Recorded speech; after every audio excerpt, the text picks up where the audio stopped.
c'est que, en fait, tu peux avoir la paix qui est à côté de toi, mais il faut avoir la paix en toi. Ça. C'est comme lorsqu'on a vu l'exemple avec, j'avais dit par rapport à les disciples, lorsqu'ils étaient dans la barque, et il y avait le Christ qui était là, le prince de paix qui était là. Pourtant, ils étaient en peur, ils avaient la peur, ils avaient la crainte. Ils avaient la paix à côté d'eux, mais elle n'était pas en eux. Et lui, le Seigneur, ce qu'il veut, c'est pas juste que tu aies la paix à côté de toi. C'est pas juste tu espères, bon, ben, je vais réciter un verset et en espérant que ma situation change. Il faut que la chose soit au-dedans de toi. Lorsque la paix est en toi, je t'assure, mon frère, ma sœur, quelles que soient les épreuves, tu restes ferme. Parce que tu sais que il y a en fait, il y a le rémunérateur qui est là. Tu sais que le prince de paix, lui-même qui a souffert pour nous à la croix, il a prévu des choses pour toi. Quel que soit, en fait, comment dirais-je, l'avenir qui s'assombrit, tu es en paix. Et la paix, en fait, elle est basée sur l'espérance, déjà, premièrement, que tu as le salut. Tu sais que tu es sauvé. Ça, c'est important parce que si tu doutes de ton salut, il y a un problème.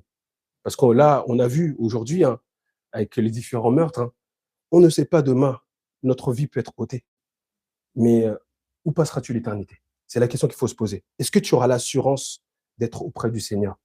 Est-ce que tu auras l'assurance parce que là, on est là, des fois, on vit comme si que, voilà, ça, on va vivre une éternité, j'ai mes projets, la semaine prochaine, je vais partir en vacances, dans un mois, je vais faire ma formation. En fait, il y a toutes ces choses, c'est bien, gloire à Dieu. Mais tu ne sais pas qu'est-ce qui arrivera demain.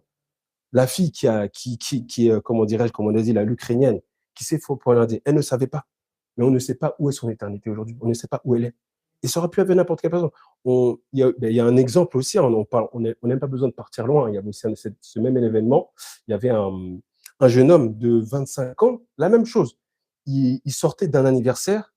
Il a traversé, c'était en région d'Île-de-France en 93. Il est sorti de, comment dirais-je, de son anniversaire. Il a traversé la rue et il y avait une personne, un fou.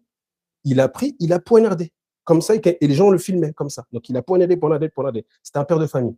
Donc, même comme le frère, il a parlé de vigilance, ça peut arriver à n'importe qui. Donc, c'est-à-dire qu'en fait, lorsque le Seigneur te donne cette paix, et le Seigneur s'adresse aussi premièrement, lorsqu'il dit ça, à ses disciples, parce qu'il savait que ces disciples-là allaient être persécutés. En disant que, et on va prendre justement Jean 16, on va prendre Jean 16.